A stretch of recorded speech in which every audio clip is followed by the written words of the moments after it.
Bonjour, je m'appelle Élodie Rabé et vous écoutez Hors Texte, le podcast d'actualité de La Voix du Nord. Dès le premier tour, une tendance se dessinait, une gauche fragmentée, un rassemblement national solide dans ses bastions et des équilibres locaux parfois bousculés. Le second tour de ces élections municipales est venu confirmer et parfois amplifier ces dynamiques et dans certains territoires, les lignes ont clairement bougé.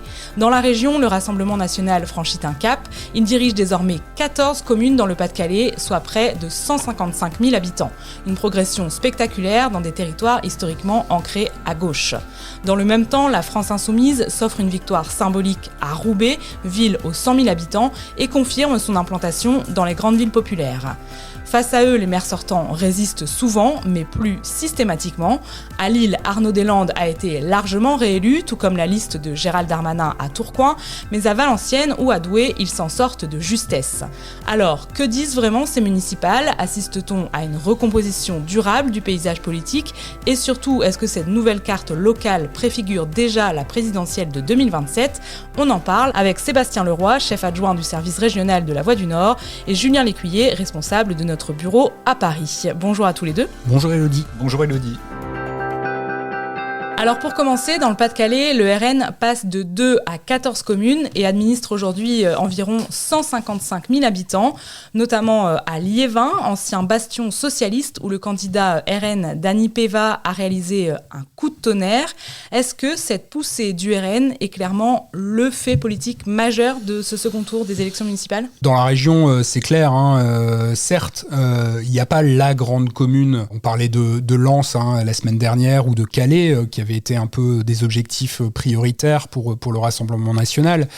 Mais quand on regarde le bilan pour le Rassemblement national, il est quand même très satisfaisant dans la région. Tu l'as rappelé, 14 communes, 155 000 habitants. Si on additionne tout, c'est la deuxième ville de la région, quoi, quasiment. Donc ça fait un paquet de monde. Donc ce qu'on peut dire, c'est que oui, la stratégie d'implantation locale que mène le Rassemblement national dans la région, en tout cas depuis la fin des années 2000, on va dire, depuis 2009-2010, qui s'est matérialisé par une première conquête en 2014 à Hénin-Beaumont, puis une nouvelle étape en 2020 à Bruay-la-Buissière.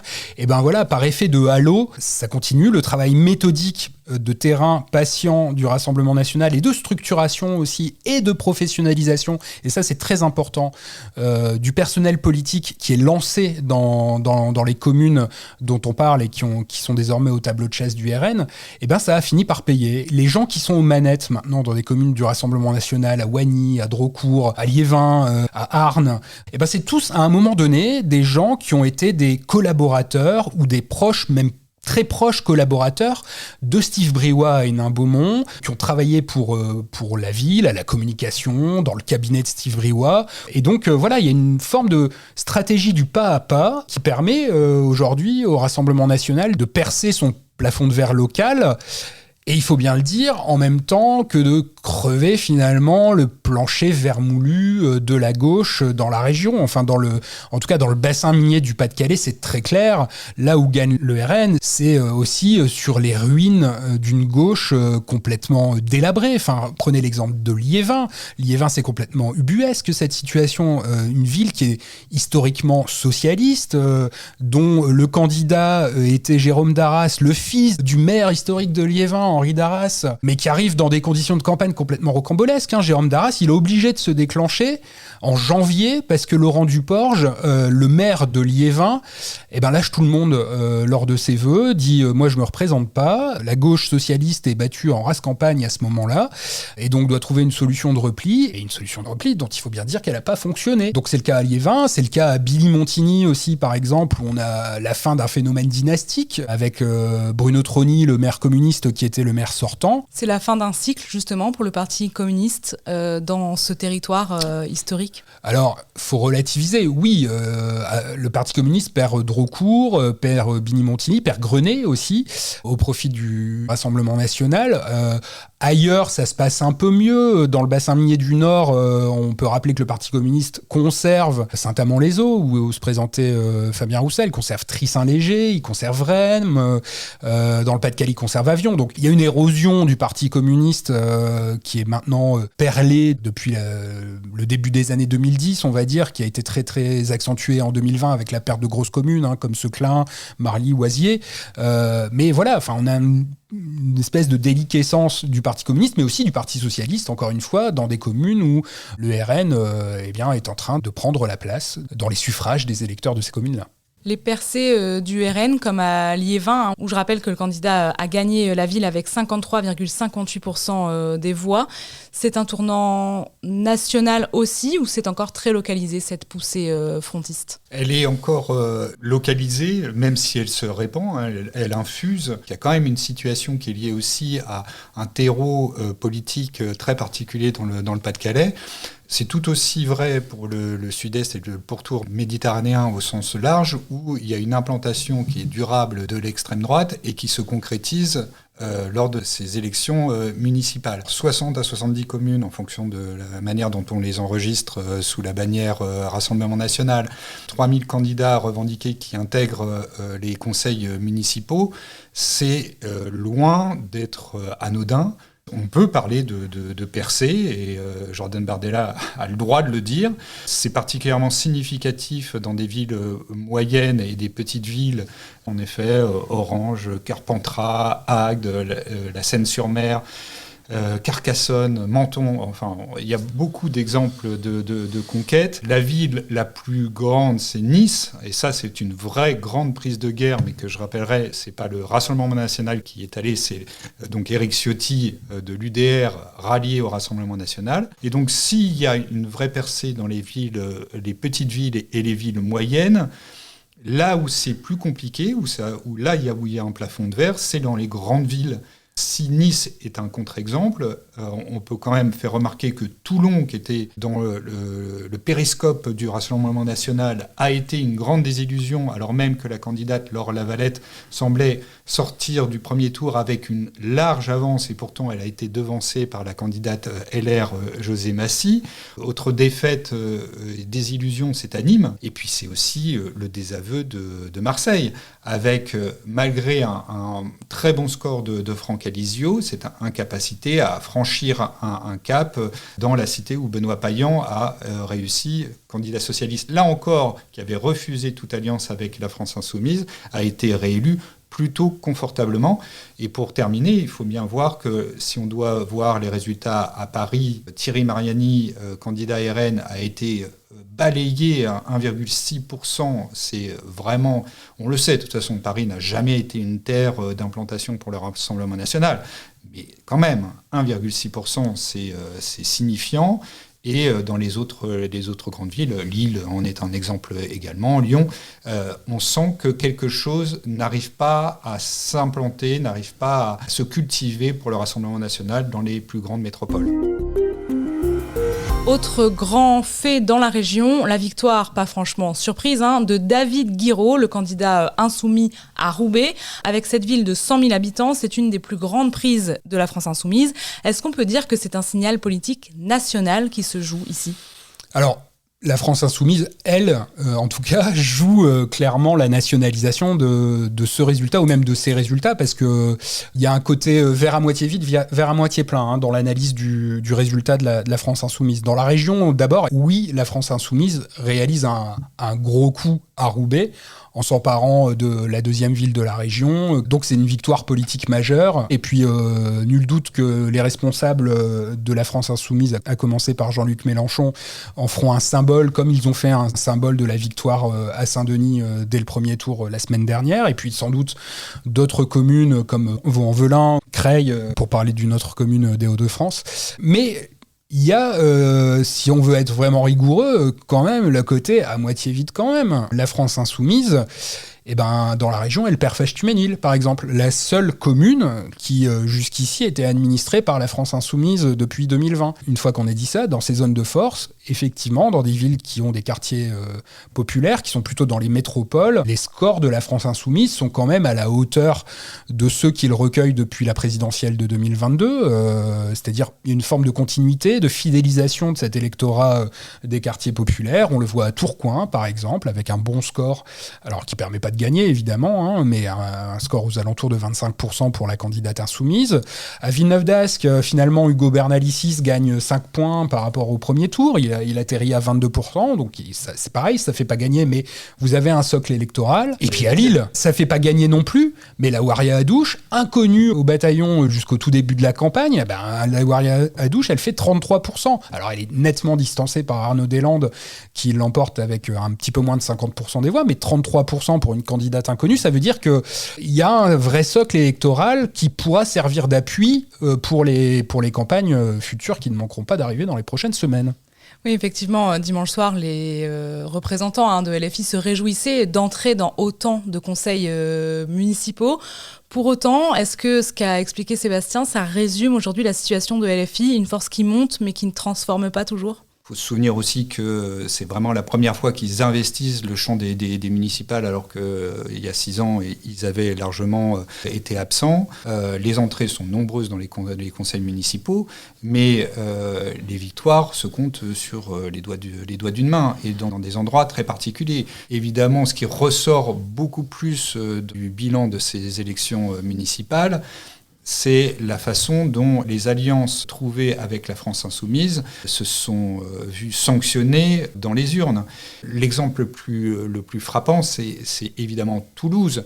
Toulouse qui aurait pu constituer une vraie réussite, puisqu'on voyait là partir François Piquemal, insoumis, avec le PS rallié à lui pour attaquer le maire d'hiver droite, Jean-Luc Moudenc. Sur le papier, c'était le schéma idéal. Et pourtant, Jean-Luc Moudenc se voit réélire et quand on regarde la structure du vote, on se rend bien compte qu'il y a eu un effet repoussoir qui est réel. Et ça, on peut le voir dans d'autres endroits, Clermont-Ferrand, Limoges, Brest, Tulle. En fait, les électeurs ont réagi aussi face à une rivalité émergente très forte entre le PS et LFI. Ils ont sanctionné, je crois, une incohérence entre les valeurs portées par chacun des deux camps, PS et LFI. Forcément, pour un électeur qui regarde ça un petit peu de l'extérieur, elle se dit, mais en fait, qui sont ces gens qui s'écharpent joyeusement toute la semaine durant et tout d'un coup se trouvent alliés à se taper dans le dos pour remporter une mairie? Ça, en fait, je pense que ça a tendance à être rejeté par les électeurs. Regardons Lille, par exemple, où on est finalement avec une alliance PS écologiste et derrière la France insoumise. Il faut regarder ce qui se passe entre les deux tours. On pouvait penser que finalement le report de voix serait médiocre, voire très médiocre, entre les écologistes et la liste fusionnée, disons. Qu'est-ce qu'on remarque ? Certes, la liste insoumise progresse, fait un score important, mais il y a, semble-t-il, un surcroît de participation entre le premier et le second tour à Lille. Manifestement, une remobilisation qui a peut-être favorisé Arnaud Deslandes.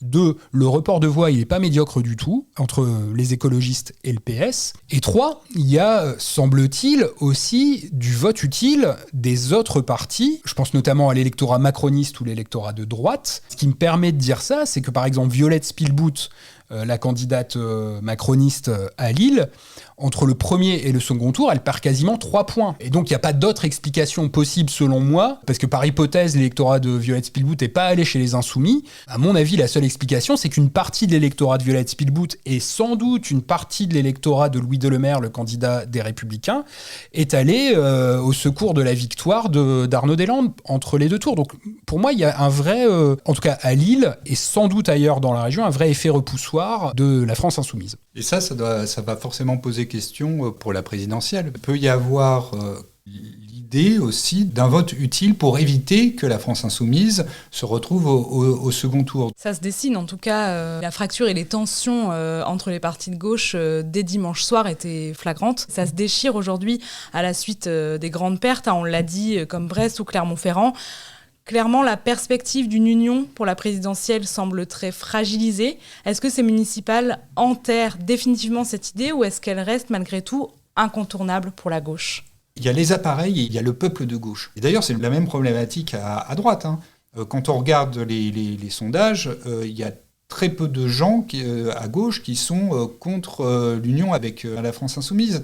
Ce qu'ils veulent, c'est le rassemblement, parce qu'ils savent que de toute façon, et ils sont logiques, il n'y a guère que comme ça que la gauche peut se porter au second tour. C'est une question existentielle de premier tour, en fait. Exactement. Exactement. Donc, et les partis savent que les conditions d'une accession au second tour passent aussi par un rassemblement, sauf que ils passent leur temps à se bugner. C'est très contradictoire, c'est que le PS rejette totalement la France Insoumise rejette le PS, et pourtant, ces gens auront besoin des voix de la France Insoumise ou du Parti Socialiste pour accéder au pouvoir. Et ça, je ne sais pas comment ils vont résoudre cette équation dans les mois prochains. En tout cas, ces élections municipales, elles montrent que la fracture est complète au niveau des appareils entre le PS et LFI. C'est consommé. Mais quand on regarde dans le détail ce qui est dit par Olivier Faure, la fracture avec les Insoumis est très identifiée vis-à-vis de Jean-Luc Mélenchon. Il y a toujours une porte ouverte, parce que cette porte ouverte, elle est nécessaire pour survivre. En tout cas, il y a des interrogations réelles qui vont se poser, et très rapidement, du côté du PS, qui sort plutôt bien de ces élections municipales, qui restent assez maîtresses des grandes villes, qui, comme LR peut se prévaloir d'avoir une assise en tant que parti traditionnel au sein de toutes les strates d'ailleurs de population.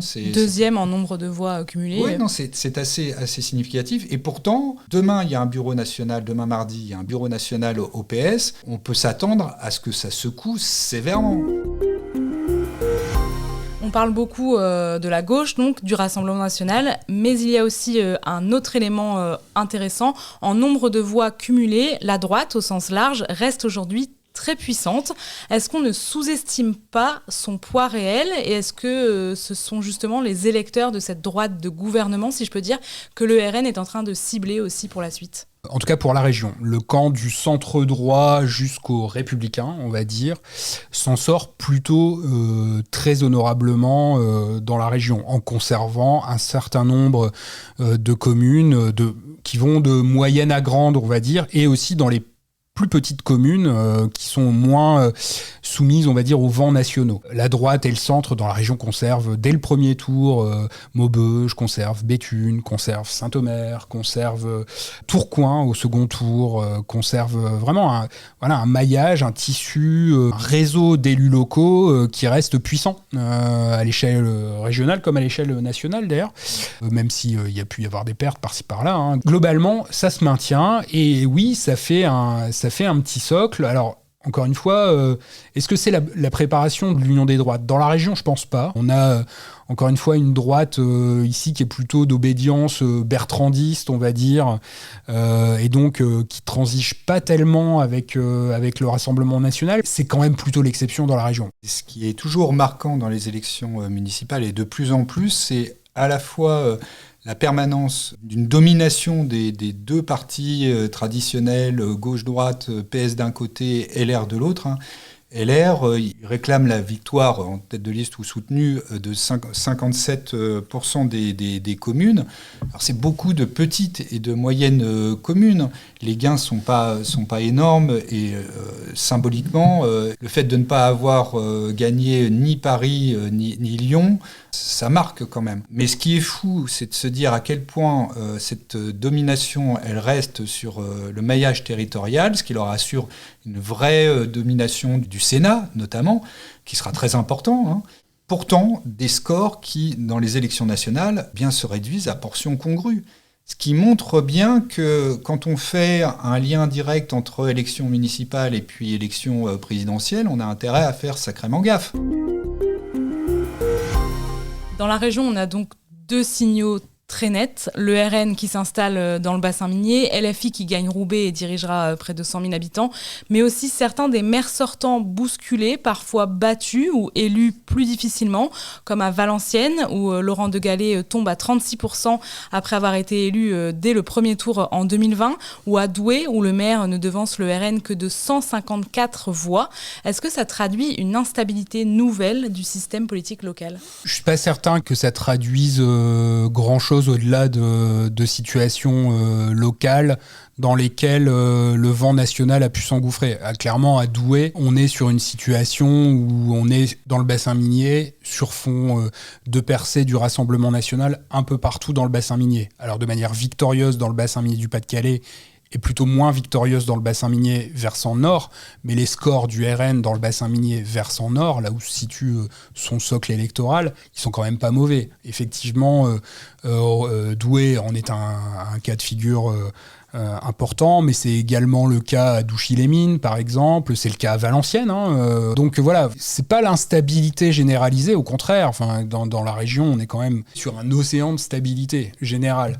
Après, par-ci, par-là, il peut y avoir des instabilités, des facteurs d'instabilité. Tu parlais de Valenciennes. Valenciennes, c'est quand même lié un petit peu, à mon avis, à une personnalité, le maire sortant, qui commence à être très contesté dans sa ville, qui est aux prises avec la justice, dont on ne sait même pas s'il va pouvoir continuer à être maire au-delà du 30 avril, qui est la date du délibéré du procès dans lequel il comparaissait, et où il risque l'inéligibilité. Voilà, enfin, il y a des circonstances locales, des mouvements un peu nationaux sous-jacents qui...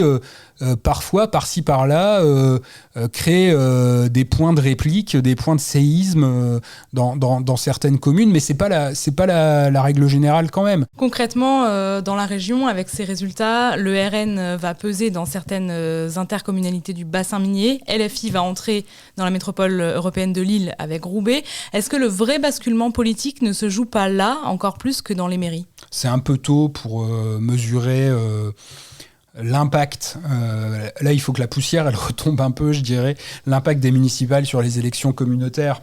Ce qui est sûr, c'est qu'au regard des scores des uns et des autres, du RN dans le bassin minier, mais aussi de la France insoumise en métropole lilloise, il va y avoir des changements un petit peu d'équilibre, de poids politique des différentes formations, et forcément le Rassemblement national qui gagne Liévin, ça renforce sa présence à la communauté d'agglomération de Lens-Lévien, en plus de toutes les communes qu'il a gagnées par ailleurs la semaine dernière. Pareil à la communauté d'agglo d'Hénin-Carvin. À la métropole, c'est un peu différent, ça va être les insoumis qui peut-être, mais on ne le sait pas encore bien, ça dépend de plein de facteurs électoraux et réglementaires, vont pouvoir créer un groupe au sein de la métropole européenne de Lille. Comment ils vont se situer dans l'opposition totale ? Est-ce qu'ils vont vouloir donner des gages de respectabilité en participant d'une manière ou d'une autre ?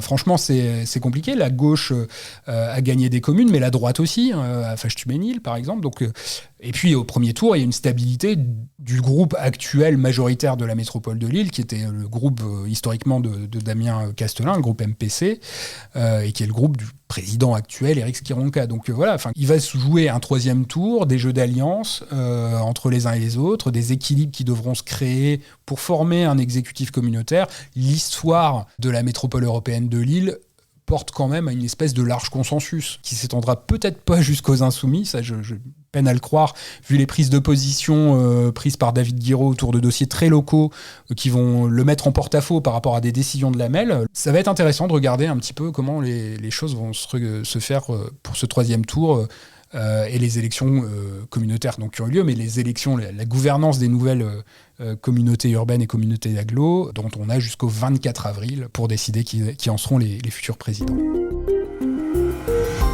Si je résume un petit peu nos échanges, on a presque une carte régionale en 3 blocs aujourd'hui. Le RN qui s'installe dans certains territoires, comme le bassin minier, la gauche qui tient les grandes villes, comme Lille, et la droite qui conserve ses bastions, une géographie qu'on retrouve plutôt ailleurs en France. Est-ce qu'elle peut devenir celle de la présidentielle ?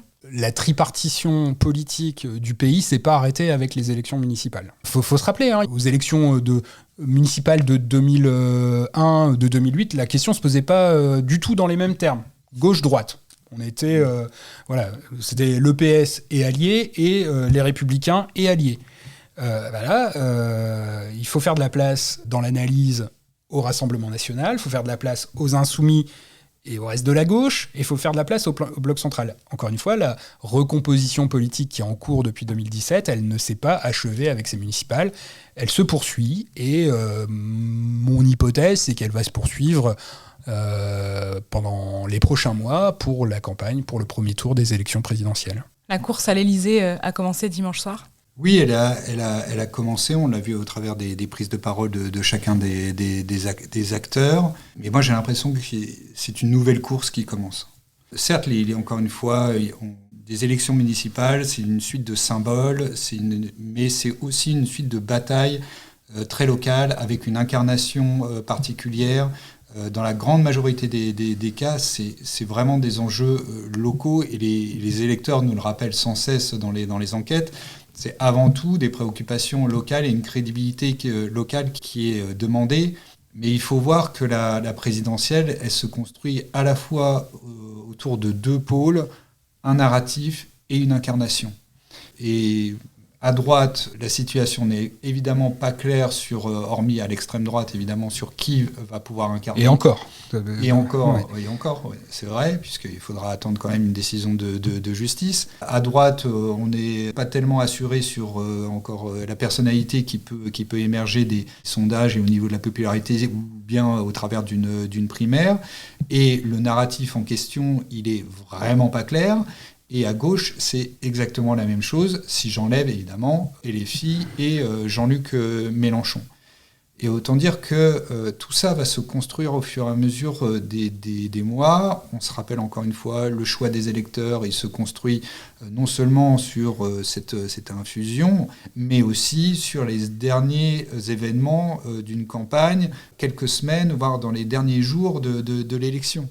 Donc oui, c'est très bien, on a des leçons, on a des enseignements, on a des mouvements tectoniques, mais qui sera le vainqueur final de cette bataille au long cours, non, ça on ne peut pas le dire. Et puis, pour conclure, peut-être, je dirais, on n'a pas abordé les gros sujets qui fâchent, pour résumer les choses un peu comme ça, parce qu'une élection présidentielle se joue pas tout à fait quand même sur les mêmes enjeux que des élections municipales, mais là, on va être sur des vraies batailles de projets. Le financement du modèle social, le financement des retraites, quel modèle de transition écologique on veut pour le pays, quel modèle d'éducation, qu'est-ce qu'on fait pour le service public de la santé, et l'international, évidemment, la situation dans laquelle on est. Et le président, chef des armées qui est en capacité d'appuyer sur le bouton nucléaire. Voilà, dans un contexte qui est assez mouvant. On n'en parle pas voilà. tellement. Donc là, dans les mois qui vont arriver, c'est de ces questions-là dont on va parler beaucoup.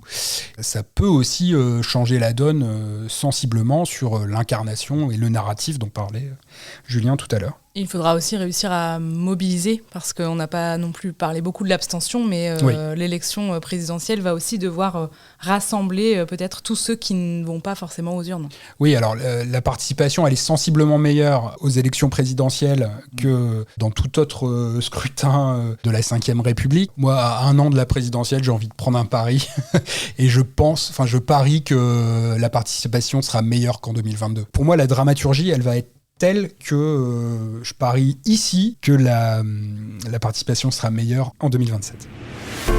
Merci beaucoup à vous deux pour ces éclairages passionnants. Vous pouvez évidemment retrouver l'ensemble de nos contenus liés aux élections municipales et présidentielles donc sur notre site internet. Et si vous avez aimé cet épisode, n'hésitez pas à vous abonner et à nous laisser des commentaires. Hors texte, c'est le podcast d'actualité de La Voix du Nord à retrouver tous les jeudis.